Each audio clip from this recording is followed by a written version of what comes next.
2025ல one of the biggest IPO 12,500 crore ரூபாய்க்கான IPO HDFC பேங்க்கினுடைய group company HDB financial services இப்போ செபியோட அப்ரூவல் ரிசீவ் பண்ணியிருக்கிறாங்க 12,500 கோடி ரூபா அளவுக்கு. ஹெச்டிஎஃப்சி பேங்க் இன்னைக்கு 0.5 0.7% பாசிட்டிவாக க்ளோஸ் ஆயிருக்கு. ரயில்வே ஸ்டாக்ஸில் இன்னைக்கு ஒரு ஸ்ட்ராங்கான பவுன்ஸ் பேக். கிட்டத்தட்ட 13-14% இருக்கான் இன்டர்நேஷனல், டெக்ஸ்மேக்கோ ரயில், ஆர்விஎன்எல், ரெயில்டெல் இந்த ஸ்டாக்ஸ்லாம் ஒரு ஸ்ட்ராங்கான பவுன்ஸ் பேக் இருந்தது. ஜிஆர்எஸ்சி இன்னைக்கு மோர் தென் 5% இன்னைக்கு ஓப்பனிங்கில் ஒரு ஸ்ட்ராங்கான bounce back. Partnership deal, new order, so இதெல்லாமே இன்னைக்கு பாசிட்டிவாக இருந்தது. அதை பற்றின டீட்டெயில் இன்ஃபர்மேஷன் என்னோட டெலகிராம் குரூப்பில் நான் ஷேர் பண்ணியிருக்கேன். மேபி குரூப்பில் இல்லை அப்படின்னா லிங்க் டிஸ்கிரிப்ஷனில் இருக்குது, நீங்கள் கிளிக் பண்ணி ஜாயின் பண்ணிக்கலாம். இதை தாண்டி இன்னைக்கு நிஃப்டியில் வந்து பார்த்தீங்கன்னா ரொம்ப ஒரு ஸ்மால் ரேஞ்சு தான் மார்க்கெட் இன்னைக்கு. கிட்டத்தட்ட ஒரு 113, 114 பாயிண்ட்ல தான் இன்னைக்கு வாலட்டிலிட்டி இருந்தது. ஸ்மால் பாடி புல்லிஷ் கேண்டல். நேத்து ஒரு லார்ஜ் பேரிஷ் கேண்டலுக்கு அப்புறம், அ ஒரு என்கல்ஃபிங் பேட்டர்ன். அதாவது என்னன்னா, நேத்தியோட கேண்டலோட லோவையும் பிரேக் பண்ணல, ஹையும் பிரேக் பண்ணாம ஒரு ஸ்மால் பாடி கேண்டலோட முடிஞ்சிருக்கிறது. மேபி மார்க்கெட் மறுபடியும் ஒரு கன்சாலிடேஷன தான் இங்க இண்டிகேட் பண்ணியிருக்கு. கடந்த ஒரு 7 அ எ எ 7 ட்ரேடிங் செஷனோட லோவ நேத்து பிரேக் பண்ணியிருந்தது. ஒரு வீக்னஸ் கிரியேட் ஆயிருந்தது. அடுத்த சப்போர்ட்டா நான் நேத்து அப்டேட் பண்ணியிருந்தது 24,350. இதுதான் இப்பவும் ஸ்டில் இன்னும் ஒரு க்ரூஷியல் சப்போர்ட் லெவலா ரீட்டெயின் ஆக சான்சஸ் இருக்கு. அதேபோல 25,200ன்றது ஒரு ஷார்ட் டெர்ம்க்கான ரெசிஸ்டன்ஸ் லெவல். அந்த லெவலுக்கு மேல உடைச்சு ஒரு ஸ்ட்ராங்கான புல்லிஷ் கேண்டில் ஃபார்ம் ஆகும்போது, இன்னும் ஸ்ட்ரெங்தன் கிடைக்கும். பிட்வீன் த ரேஞ்ச் வந்து பார்த்தீங்கன்னா, அதாவது இந்த 25,200 டூ 24,350க்குள்ள ஒரு கன்சாலிடேஷன் இருக்கும். ஒரு கிளியர் டைரக்ஷன் இருக்காது. குளோபல் மார்க்கெட் ட்ரெண்ட பொறுத்து இருக்கும். ஸோ மார்க்கெட் இப்போ வீக்கா டர்ன் ஆயிருக்கிறதுக்கு ஃபர்ஸ்ட் ரீசன் என்னன்னா, தொடர்ந்து கன்டினியூஸா எஃப்ஐஎஸோட சைட்ல பையரா இருந்தப்போ மார்க்கெட்ல கொஞ்சம் ஸ்ட்ரெங்தன் இருந்தது. தொடர்ந்து குளோபல் மார்க்கெட் வீக்கா இருந்தும் நம்ம மார்க்கெட் கொஞ்சம் ஸ்டேபிளாவே சஸ்டெயின் ஆச்சு. பட் ஆனா இப்போ குளோபல் மார்க்கெட் ரொம்ப ஸ்ட்ரெங்தனா இல்ல பாசிட்டிவா இருந்தாலும் நம்ம மார்க்கெட் சர்வைவ் ஆகுறதுல ஒரு ஸ்ட்ரகிள் இருக்கு. அதுக்கு ஒன் ஆஃப் த ரீசன் அப்டின்னா, எ எஃப்ஐஎஸ் மறுபடியும் செல்லரா டர்ன் ஆயிருக்கிறது. பட் ஆனா இன்னொரு பக்கம் டிஏஎஸ் வந்து அதிகமா அ மார்க்கெட்ல இப்ப பை பண்ண முன் வந்தாலும், எஃப்ஐஎஸோட சென்டிமென்ட் வந்து மார்க்கெட்க்கு வந்து ஒரு நெகட்டிவ் இம்பாக்ட்டயே கிரியேட் பண்ணியிருக்கு. ஸோ இன்னியோட மார்க்கெட் எப்படி இருந்தது? என்னென்ன ஸ்டாக்ஸ ஹைலைட் ஆயிருக்கு? இத பத்தி பார்க்கலாம். டெலகிராம் குரூப் அதேபோல YouTube channel Chennai trading academy இதுவரைக்கும் சப்ஸ்கிரைப் பண்ணலனா, சப்ஸ்கிரைப் பண்ணுங்க, சப்போர்ட் பண்ணுங்க. 24,620ல இன்னைக்கு நிஃப்டி அ க்ளோஸ் ஆயிருக்கு. ரொம்ப ஒரு ஸ்மால் ரேஞ்ச் அப்படின்னு சொல்லலாம். பிராட் மார்க்கெட்ல mid cap and small gap தான் மோர் தென் 0.5% இன்னைக்கு இன்கிரீஸ் ஆயிருந்தது. செக்டார் பக்கம் வந்தோம் அப்படின்னா, எந்த செக்டாருமே இன்னைக்கு 1%க்கு மேல இன்கிரீஸும் ஆகல, ஃபாலும் ஆகல. இதுல 0.5%க்கு மேல அப்படின்னு பார்க்கும்போது, அ ஒண்ணு மெட்டல் இண்டெக்ஸ், இன்னொன்னு oil and gas. Oil and கேஸ்ல பார்க்கும்போது, oil India, Gujarat gas, IGL இந்த ஸ்டாக்ஸ் தான் இன்னைக்கு லீட் பண்ணியிருக்கு. அதேபோல மெட்டல் இண்டெக்ஸ்ல பார்க்கும்போது, APL Apollo, Lloyds metal, Hindustan copper இதுதான் இன்னியோட ட்ரேடிங் செஷன்ல லீட் பண்ணியிருந்தது. இத தாண்டி மத்த செக்டார் எல்லாமே வந்து பார்த்தீங்கன்னா, இன்னைக்கு கொஞ்சம் ஒரு நியூட்ரல் பேட்டர்ன் தான் சொல்லலாம். ஆனா பாசிட்டிவா க்ளோஸ் ஆயிருக்கு. இதுல ரியல்டி இண்டெக்ஸ்ல இன்னைக்கு ப்ராஃபிட் புக்கிங் நியர்லி 0.7% இன்னைக்கு வந்து இறங்கி முடிஞ்சிருக்கு. ஏன்னா, இந்த செக்டார் இப்போ ரீசென்ட்டா தொடர்ந்து இன்கிரீஸ் ஆயிருந்தது. ஸ்மால் கேப் பக்கம் வரும்போது இர்கான் தான் லீட் பண்ணியிருக்கு. இர்கான், ரெயில்டெல். இர்கான் 14% இன்கிரீஸ் ஆயிருக்கு. RailTel 12%. Swan energy nearly 10% increase ஆயிருக்கு. ஷிப்பிங்ல வந்து ஜிஆர்எஸ்சி இந்த ஸ்டாக்ஸ் தான் அதாவது ரயில்வே அண்ட் ஷிப்பிங் கம்பெனிஸ் தான் இன்னைக்கு மார்க்கெட்டையே டிரைவ் பண்ணியிருக்கு. இத தாண்டி ஹெல்த் கேர் ஸ்டாக் அதாவது நான் ஆல்ரெடி ஒரு சில ஸ்டாக் வந்து நான் ஷேர் பண்ணியிருக்கேன். கன்டினியூயஸ் ஒரு அப்சைட் மொமெண்டம் இருக்கிற stocks. Aster DM health care இன்னைக்கு நியர்லி 6% இன்கிரீஸ் ஆயிருக்கு. மொத்தம் இந்த 1 மாசத்துல மட்டும் பார்த்தீங்கன்னா, 11% இன்கிரீஸ் ஆயிருக்கு. அதேபோல ரெயில்டெல் ரெயில்டெல் வந்து இந்த 1 மந்த்ல ஹையஸ்ட் ரிட்டர்ன் குடுத்த ஒரு one of the railway stock. ஏன்னா, இந்த 1 மாசத்துல மட்டும் 38% இன்கிரீஸ் ஆயிருக்கு. இர்கான் இன்டர்நேஷனல் 14% இன்னைக்கு ஒரே நாள்ல இன்கிரீஸ் ஆயிருந்தாலும், ஓவரால் இந்த மந்த்ல பார்த்தீங்கன்னா, 39% இந்த ஸ்டாக் இன்கிரீஸ் ஆயிருக்கு.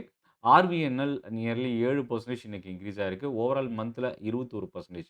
அதேபோல ஷிப்பிங்ல பார்த்தீங்கன்னா, ஜிஆர்எஸ்சி இன்னைக்கு 7%. ஆனா, இதுல ரொம்ப முக்கியமான ஒரு விஷயம் என்னன்னா, ஒரே மாசத்துல 74% இந்த ஸ்டாக் இன்கிரீஸ் ஆயிருக்கு. அதாவது லோயஸ்ட் பிரைஸ் அப்டின்னா, இப்போ ரீசென்ட்டா ரூ. 1,700 கிட்ட இருந்த இந்த ஸ்டாக்கு அதாவது அ ஏப்ரல் எண்டுல ரூ. 1,700 கிட்ட ட்ரேட் ஆன இந்த ஸ்டாக்கு இப்ப ரூ. 3,400 கிட்ட க்ளோஸ் ஆயிருக்கு. அது ஒரு பெரிய ப்ளஸ்ஸா பார்க்கலாம்.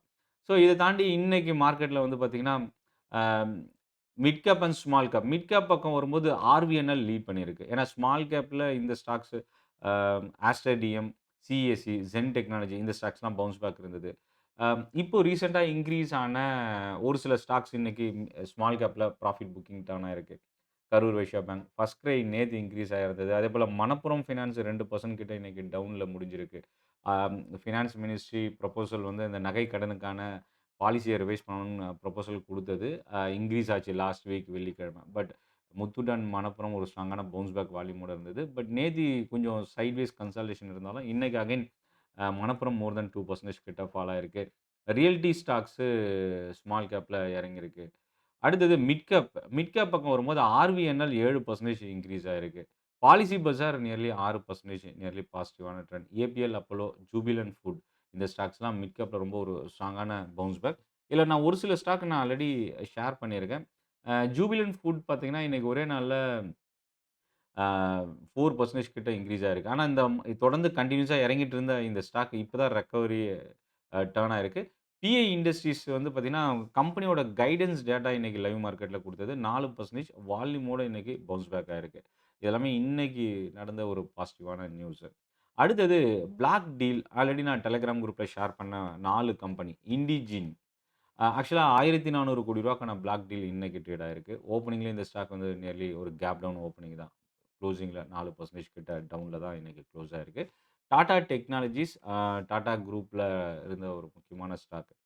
அ இந்த ஸ்டாக் ரீசென்ட்டா ஸ்டாக் மார்க்கெட்ல டாடா குரூப்ல லிஸ்ட் ஆன கம்பெனி. ரூ. 600 கோடி ரூபாய்க்கான பிளாக் டீல் இன்னைக்கு நியர்லி 0.7, 0.8% இறங்கியிருக்கு. ஆனா பிளாக் டீல் அதிகமா இறங்குன ஸ்டாக்னா Aditya Birla fashion and retail. Flipkart வந்து செல் பண்ண nearly 500 to 600 crore stock sell பண்றதுக்கான நியூஸ் 11% கிட்ட இன்னைக்கு இறங்கியிருக்கு. இன்னொரு ஸ்டாக் ஆல்கெம் லேப். நியர்லி 3% இன்னைக்கு பிளாக் டீலோட இம்பாக்ட்னால கிட்டத்தட்ட ரூ. 800 கோடி ரூபாய்க்கான பிளாக் டீல். அடுத்தது யெஸ் பேங்க். யெஸ் பேங்க் நேத்து ஃபண்ட் ரைசிங்க்கான அனவுன்ஸ்மென்ட் குடுத்திருந்தாங்க. ஸோ இன்னைக்கு இந்த ஸ்டாக் வந்து பார்த்தீங்கன்னா, பாசிட்டிவா தான் குளோஸ் ஆயிருக்கு. யெஸ் பேங்க் நியர்லி 1% இன்னைக்கு இன்கிரீஸ் ஆயிருந்தது. ரூ. 16,000 கோடி ரூபாய்க்கான ஃபண்ட் ரைசிங்க்கான நியூஸ். டொனால்ட் ட்ரம்ப் மெட்டல் ஸ்டாக்ஸோட 25% டாரிஃப் வந்து 50% இன்கிரீஸ் பண்ணியிருந்தாங்க. பட் ஆனா இதுல வந்து என்னன்னா, அது வந்து அப்ளிகபிள் வந்து இன்னையிலிருந்து அப்ளிகபிள் ஆகும்ன்றத சைன் பண்ணியிருந்தார். அது ஒரு நெகட்டிவா இருந்தது. ஆனா இன்னைக்கு மெட்டல் ஸ்டாக்ஸ் தான் அ டாப் கெய்னர் செக்டோரல் இண்டெக்ஸஸ்ல குளோஸ் ஆயிருக்கு. அதுல டாடா ஸ்டீல், ஜேஎஸ்டபிள்யூ ஸ்டீலுக்குலாம் ஒரு செட் பேக் தான். பட் ஆனா இன்னைக்கு டாடா ஸ்டீல், செயில் இந்த ஸ்டாக்ஸ்லாம் இன்னைக்கு பாசிட்டிவா குளோஸ் ஆயிருக்கு. அ இன்னைக்கு லைவ் மார்க்கெட்ல இருந்த ஒரு ஒரு சில முக்கியமான நியூஸ் அப்டின்னா, ஹெச்ஏஎல்லுக்கு இன்னைக்கு ஒரு நெகட்டிவ் நியூஸ். ஆக்சுவலா வந்து டிஃபென்ஸ் அண்ட் ஷிப்பிங் கம்பெனிஸ்ல இன்கிரீஸ் ஆயிருந்தது. பட் ஆனா ஹெச்ஏஎல் இன்னைக்கு வீக்கா இருந்தது. ஹெச்ஏஎல், ஜிஇக்கான டீல் வந்து பார்த்தீங்கன்னா, அ அ அதுக்கான டிஸ்கஷன் வந்து ஹோல்ட் ஆயிருக்கு. அது ஒரு நெகட்டிவ் நியூஸ். இன்னைக்கு ஹெச்ஏஎல் இறங்குனதுக்கு 0.5% ஃபால் ஆனதுக்கு ஒரு ஒன் ஆஃப் த ரீசனா பார்க்கலாம். சோலார் கெப்பாசிட்டி இன்கிரீஸ் பண்றதுக்கான மாருதியோட அனவுன்ஸ்மென்ட். இது ஒரு ஸ்லைட் பாசிட்டிவ் நியூஸ். 0.5% மாருதி இன்னைக்கு இன்கிரீஸ் ஆயிருந்தது. மக்வாரி, பாரதி ஏர்டெல்னுடைய டார்கெட் பிரைஸ இன்கிரீஸ் பண்ணியிருந்தாங்க. நியர்லி 2% இந்த ஸ்டாக் இன்னைக்கு பாசிட்டிவா இருக்கு. 2350 டார்கெட் செட் பண்ணியிருக்காங்க. இன்னைக்கு 1873ல குளோஸ் ஆயிருக்கு. அதானி போர்ட்ஸ் $750 மில்லியன் அளவுக்கு ஃபண்ட் ரைசிங்க்கான ஒரு அனவுன்ஸ்மென்ட் குடுத்திருக்காங்க. நியர்லி ஒரு ஸ்லைட் பாசிட்டிவ் ட்ரெண்டோட இன்னைக்கு குளோஸ் ஆயிருக்கு. கேஇசி இன்டர்நேஷனல் நாளைக்கு நம்ம கவனிக்கலாம். ஏன்னா ரூ. 2200 கோடி ரூபாய்க்கு மேல ஆர்டர் இன்னைக்கு ரிசீவ் பண்ணியிருக்காங்க. நியர்லி 2% இந்த ஸ்டாக் இன்னைக்கு இன்கிரீஸ் ஆயிருக்கு. எல்&டி டெக்னாலஜி சர்விசஸ் நியர்லி 1% பாசிட்டிவா இருந்தது. அ டெனன்ட் அப்படின்ற யுஎஸ் கம்பெனியோட பார்ட்னர்ஷிப் டீல். அடுத்தது ஐஇஎக்ஸோட பிசினஸ் அப்டேட் குடுத்திருந்தாங்க. அது மட்டும் இல்லாம இன்னைக்கு பிளாக் டீல் 1,00,00,000 ஷேர்ஸ் வந்து இன்னைக்கு லார்ஜ் பிளாக் டீல் ரூ. 200 கோடி அளவுக்கான அதோட வொர்த் இன்னைக்கு ட்ரேட் ஆயிருக்கு. ரூ. 202ல பாசிட்டிவா இன்னைக்கு குளோஸ் ஆயிருக்கு. இன்னொரு பிளாக் டீல் இன்னைக்கு லைவ் மார்க்கெட்ல ஓப்பன் மார்க்கெட்ல ட்ரேட் ஆன ஒரு ஸ்டாக் மோத்திலால் ஆஸ்வால் ஃபினான்ஷியல் சர்விசஸ். மோர் தென் 2% இன்னைக்கு இன்கிரீஸ் ஆயிருந்தது. கிட்டத்தட்ட ரூ. 334 கோடி ரூபாய்க்கான லார்ஜ் டிரான்சாக்ஷன் 40,00,000 ஷேர்ஸ்க்கு மேல இன்னைக்கு ட்ரேட் ஆயிருக்கு. மோத்திலால் ஆஸ்வால். மேப் மை இந்தியாவோட கைடன்ஸ் அ அப்டேட் பண்ணியிருந்தாங்க. Info system. இன்னைக்கு நியூட்ரலா குளோஸ் ஆயிருக்கு. நாளைக்கு இந்த ஸ்டாக் நம்ம வாட்ச் பண்ணலாம். Praj industries new order receive பண்ணியிருந்தது. இன்னைக்கு நியர்லி 2% பாசிட்டிவா இன்னைக்கு குளோஸ் ஆயிருக்கு. பாரத் ஃபோர்ஜ் ஆக்சுவலா நாளைக்கு கவனிக்கலாம். கிளாஸ் 8 யுஎஸ் ட்ரக்குடைய சேல்ஸ் டேட்டா குடுத்திருந்தாங்க. பாரத் ஃபோர்ஜ் இன்னைக்கு வந்து ஒரு ஸ்லைட் டவுன் ட்ரெண்டோட குளோஸ் ஆயிருக்கு. ஓவரால் நியூஸ் இம்பாக்ட் இன்னைக்கு ரயில்வே, டிஃபென்ஸ், ஷிப்பிங் இந்த ஸ்டாக்ஸ் பாசிட்டிவ் சைட்ல இருந்தது. மத்த செக்டார்ல வந்து பார்த்தீங்கன்னா, பெரிய அளவுக்கு இம்பாக்ட் இல்ல. ஒரு ஸ்லைட் பாசிட்டிவ் ட்ரெண்டோட இருந்தது. ஆனா நெகட்டிவ் அப்டின்னா, ரியல்டி ஸ்டாக்ஸ்ல டவுன் ஆயிருக்கு. நேத்தியோட ஹையும் பிரேக் ஆகல. நேத்தியோட லோவும் உடையல. ஒரு என்கல்ஃபிங் பேட்டர்ன் போல தான் நிஃப்டி க்ளோஸ் ஆயிருந்தது. ஒரு ஸ்மால் பாடி புல்லிஷ் கேண்டில். அதேபோல 24,350 ரொம்ப ஒரு குரூஷியலான ஜோன். 24,620 கிட்ட இன்னைக்கு நிஃப்டி க்ளோஸ் ஆயிருக்கு. ஷார்ட் டெர்ம்க்கான லெவல். ஸோ இப்போ ஒரு ட்ரெண்ட் வந்து ஒரு சைட்வேஸ் கன்சாலிடேஷன் லெவல். நேத்தோட லோ உடைக்காம இருக்கிற வரைக்கும் இந்த சைட்வேஸ் வந்து கன்டின்யூ ஆக சான்சஸ் இருக்கு. ஸோ இந்த செஷன் யூஸ்ஃபுல்லா இருக்கும்னு நினைக்கிறேன். தமிழ்ல ஸ்டாக் மார்க்கெட்ட லேர்ன் பண்றதுக்கான ஒரு best YouTube channel. Chennai trading academy. Subscribe பண்ண மறந்துறாதீங்க. இந்த வீடியோல டெலகிராம் குரூப் ஜாயின் பண்றதுக்கான லிங்க்கும் வீடியோவோட டிஸ்கிரிப்ஷன்ல இருக்கு. நீங்க யூஸ் பண்ணிக்கலாம். நன்றி. வணக்கம்.